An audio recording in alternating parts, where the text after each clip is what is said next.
एक संतान चाहिए, ऐसा आपने कहा था। तो संकल्प लिया, संकल्प से विमान आया, विमान में बिठाया, सरोवर में स्नान कराया। और बंधु माताओं, देवहूति मां ने कालांतर में 9 बेटियों को जन्म दिया। 9 बेटी। एक दिन कर्दम ऋषि सोच रहे थे, वाह भाई वाह, मैंने कहा था एक संतान होते ही वैराग्य हो जाएगा, 9 हो गई, अभी मैं बैठा हूं। यही हम लोगों के साथ भी होता है, इच्छाएं अनंत होती हैं। एक संतान चाहिए था, 9 हो गई, फिर भी अभी वैराग्य नहीं हुआ, अभी घर में बैठे हैं। ऐसे ही एक इच्छा पूरी होती, दूसरे का जन्म। इच्छाएं अनंत होती हैं, कभी भरेंगे नहीं। बंधु माता, भिक्षा पात्र भरा जा सकता है। सुबह से शाम तक भिखारी कटोरा लेके घूमे नोएडा में, और गलती से कहीं क्लियो में आ जाए, भिक्षा पात्र भरा जा सकता है बंधु माताओं, लेकिन मनुष्य का इच्छा पात्र कभी नहीं भरा जा सकता। इच्छाएं अनंत होती हैं, उस पे विराम लगाना ही पड़ता है, नहीं तो नित्य नवीन इच्छाओं का जन्म होगा, और उन्हीं इच्छाओं को पूरी करने में हमारी पूरी जिंदगी, कहीं तो ब्रेक लगाना पड़ेगा। कहीं भौतिक इच्छाओं में सेचुरेशन चाहिए, मानिए आप न मानिए, वो आपकी मर्जी। प्रभु को प्राप्त करने के लिए कोई सैचुरेशन नहीं चाहिए। बढ़ते रहो, बढ़ते रहो, बढ़ते रहो, बढ़ते रहो। चरई वेती, चरई वेती, चरई वेती। तो कहने लगे कि देवी जी अब मैं चला, हो गया 9 हो, हम तो एक ही कहते। तो देवहूति मां ने कहा, हे स्वामी, 9 बेटियां विवाह करके दूसरे घर में चली जाएंगी, आप जंगल में चले जाओगे, मैं किसके सहारे रहूं? मैं किसके? कोई पुत्र चाहिए, पुत्र चाहिए, ये पहले से निर्धारित है। याद आ गया कर्दम ऋषि को, अरे भगवान ने मुझसे कहा था कि मैं तो स्वयं आपके यहाँ बालक बनकर आऊंगा। विचार त्यागा, और कालांतर में देवहूति मैया के घर में ही किसका जन्म हुआ? बोल कपिल भगवान की जय।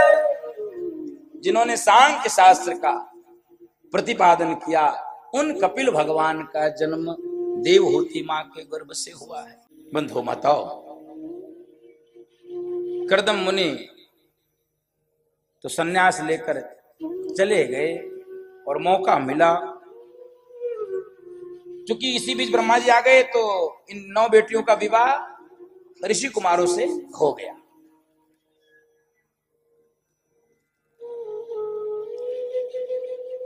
एक दिन मौका पाकर देवहूति मां अपने पुत्र कपिल भगवान के पास बैठती है। ध्यान से समझिए कि आज मैं पुत्र मानकर नहीं, परमपिता परमेश्वर मानकर मैं जानती हूं कि आप नारायण ही बेटा बनकर आए हो। धन्य है इस देश की माताओं का सौभाग्य, धन्य है।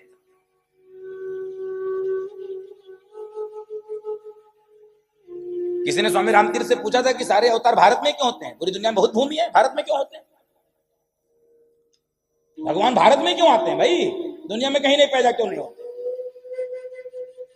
तो स्वामी रामतीर्थ ने पूछा, आपके घर में जब कोई अतिथि आता है तो कहां बिठाते हो?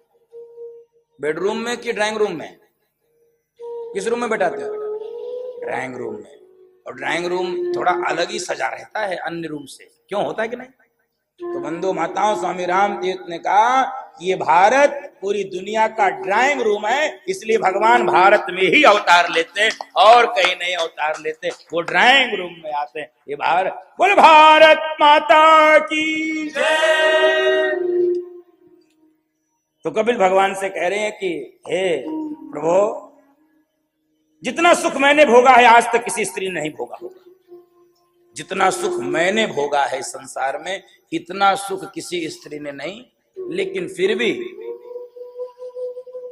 मेरी आत्मा अतृप्त है, असंतुष्ट है। दर्शन कीजिए, क्या दिव्य प्रश्न है। कपिल भगवान अपने पुत्र से, ये भारत की माताओं को सौभाग्य है कि पुत्र भी गुरु के रूप में प्राप्त हो सकता है, भगवान के रूप में प्राप्त हो सकता है। कि जितने सुख हमने भोगे हैं दुनिया में कोई नहीं भोग सकता, लेकिन फिर भी मेरी आत्मा असंतुष्ट है, आत्मा अतृप्त है। कपिल भगवान ने कहा, माता जी, जिन सुखों को आपने भोगा उससे इंद्रियां तृप्त होती हैं, कौन तृप्त होता? इंद्रियां, क्योंकि ये शब्द स्पर्श रूप रस गंध ये इंद्रियों के विषय हैं। शब्द स्पर्श रूप रस गंध ये इंद्रियों के विषय हैं, इससे इंद्रियां तृप्त होती हैं, लेकिन आत्मा अतृप्त रह जाती है। बोल भक्त वत्सल भगवान की जय। तो ये जो इंद्रियों के सुख होते हैं ये अपूर्ण रहते हैं, इंद्रियों के सुख अपूर्ण रहते हैं, और पूर्ण सुख चाहिए तो पूर्ण से जुड़ना पड़ेगा। मैया कह रही प्रभु ऐसा करो, आप अपने ज्ञान की तलवार से मेरे अज्ञान के वृक्ष को काट डालो। तम त्वागताहं शरणं शरण्यं स्वभृत्य संसारतरो कुठार जिज्ञासयाहं प्रकृते पुरुषस्य नमामि सद्धर्मविदाम्बरेशम्।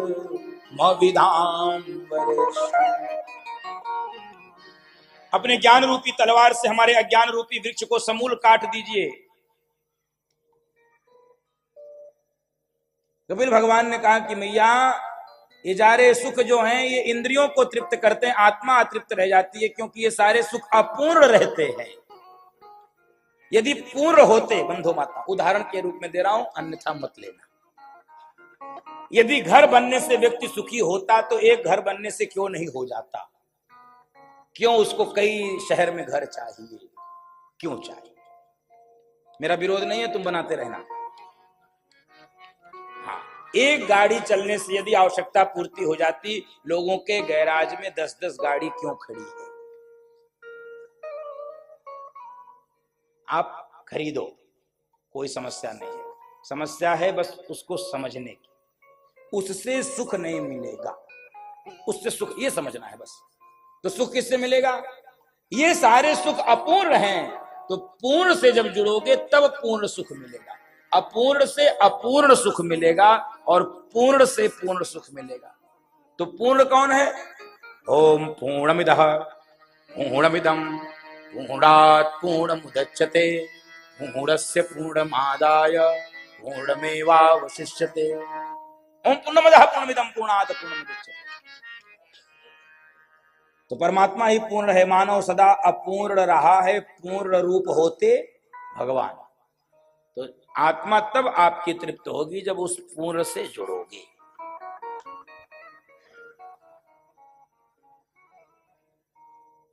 बंधो माता, संसार से मन हटाकर उस जगदीश्वर में लगाओ। और दूसरी बात कपिल भगवान ने कहा है, ये मन ही बंधन और मुक्ति का कारण है। मन एवं मनुष्याणाम कारण बंधन मोक्षयोः। मन ही आपको बांधता है और मन ही आपको मुक्त करता है। बंधो माता, इसलिए जैसे ताले को खोलने और बंद करने के लिए एक चाबी होती है, उदाहरण के रूप में ताले को खोलना हो तो एक ही चाबी से, और बंद करना हो तो फिर अंतर क्या है? दिशा का अंतर है। दिशा बदल देने से ताला बंद हो जाता है और दिशा बदल देने से ताला तो मन को चाहो तो संसार की ओर मोड़ दो और चाहे तो माधव की ओर मोड़ दो। तो संसार की ओर मोड़ने के लिए संसारी व्यक्ति चाहिए, और माधव की ओर मोड़ने के लिए जिसका मन पहले से मुड़ा हुआ है उसका साथ करना चाहिए। जिसका मन पहले से भगवान की ओर मुड़ा हुआ है माता जी, उसका साथ करोगे तो आपका भी मन धीरे धीरे मेरा तार हरि संग जोड़े। ऐसा कोई संत मिले मेरा तार हरि संग जोड़े। ऐसा कोई संत मिले मेरा तार हरि संग जोड़े। ऐसा कोई संत मिले मेरा तार हरि संग जोड़े। ऐसा कोई संत मिले, ऐसा कोई संत मिले, ऐसा कोई संत मिले, ऐसा कोई संत मिले, ऐसा कोई संत मिले मेरा तार हरि संग जोड़े। ऐसा कोई संत मिले मेरा तार हरि संग जोड़े। ऐसा कोई संत मिले।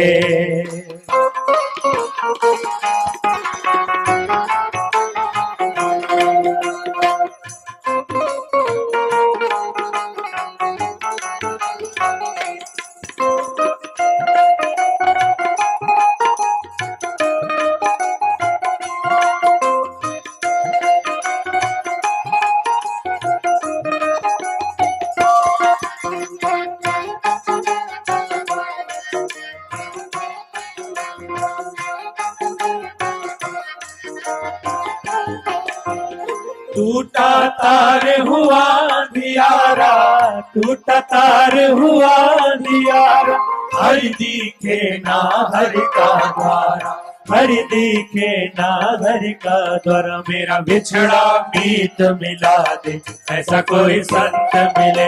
मेरा बिछड़ा मीत मिला दे, ऐसा कोई संत मिले। ऐसा कोई संत मिले, ऐसा कोई संत मिले, ऐसा कोई संत मिले, ऐसा कोई संत मिले। मेरा तार हरि संग जोड़े, ऐसा कोई संत मिले। मेरा तार हरि संग जोड़े, ऐसा कोई संत मिले।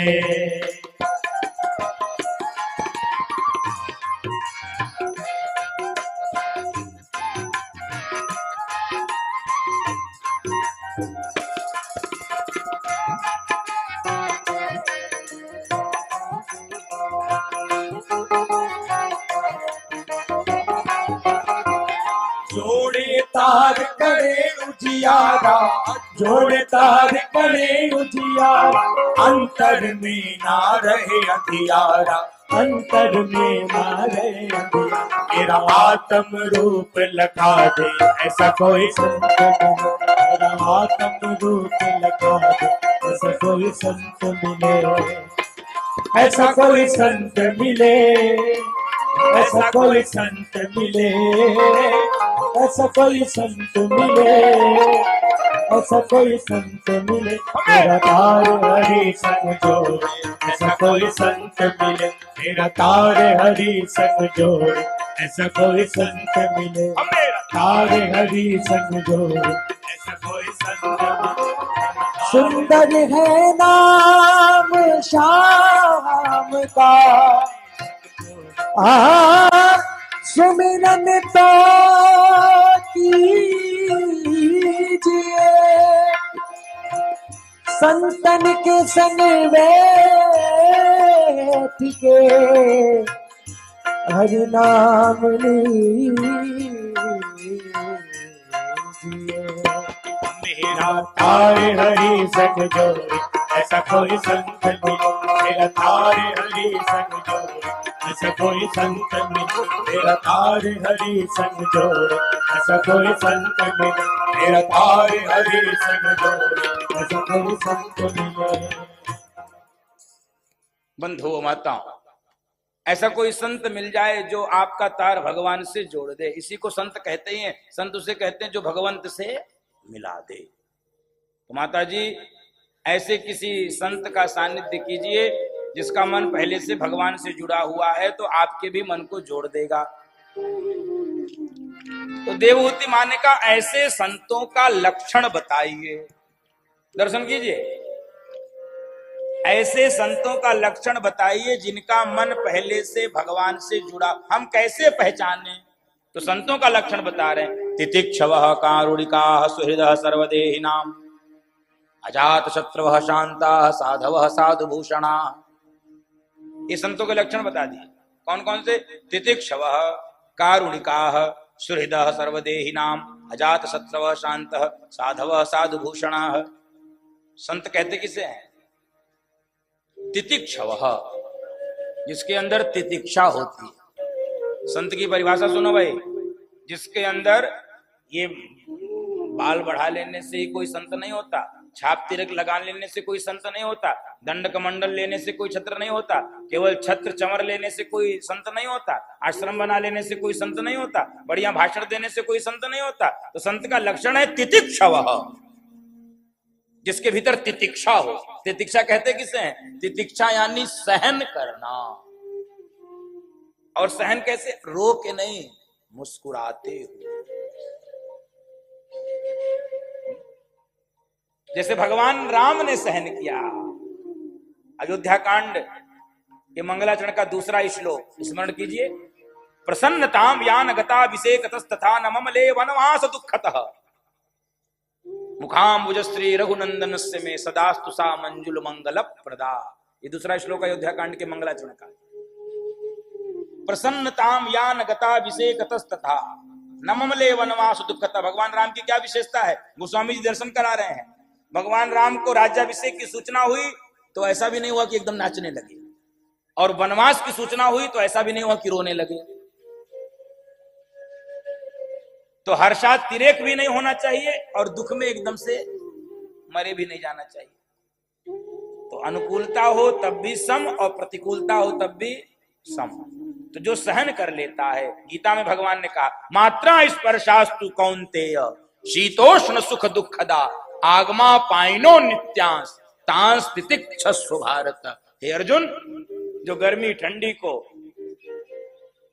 ऊंच नीच को, छोटे बड़े को, सम विषम को, सुख दुख को, लाभ हानि को, जय पराजय को सहन कर लेता, जो दोनों में सम रहता है, वो है तितिक्षा। जो सहन। देखो भाई,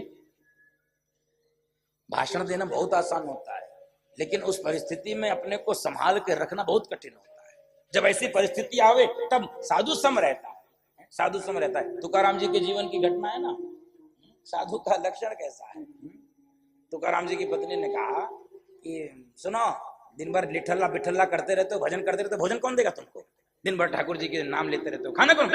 कुछ काम क्या करो। अब संत तो संत, साधु आदेश करिए, देवी ऐसा करो, जाओ खेत में ईख हो गए, गन्ने लेकर आओ, गन्ना लेकर आओ। जो आदेश, गन्ना लेने चले गए।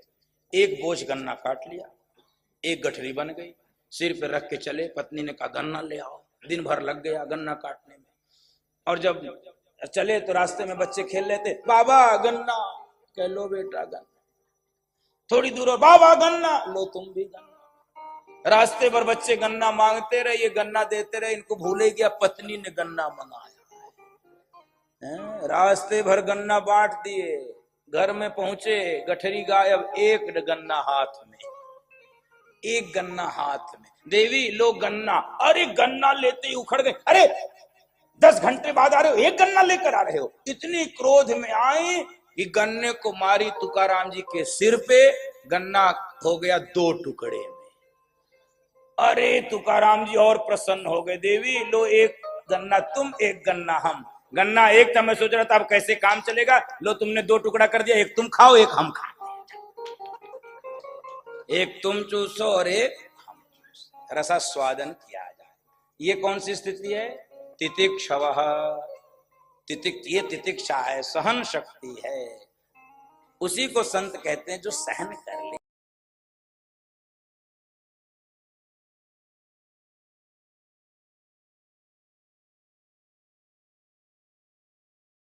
आनंद टीवी से जुड़ने के लिए आप हमें व्हाट्सएप करें 9277395752 पर।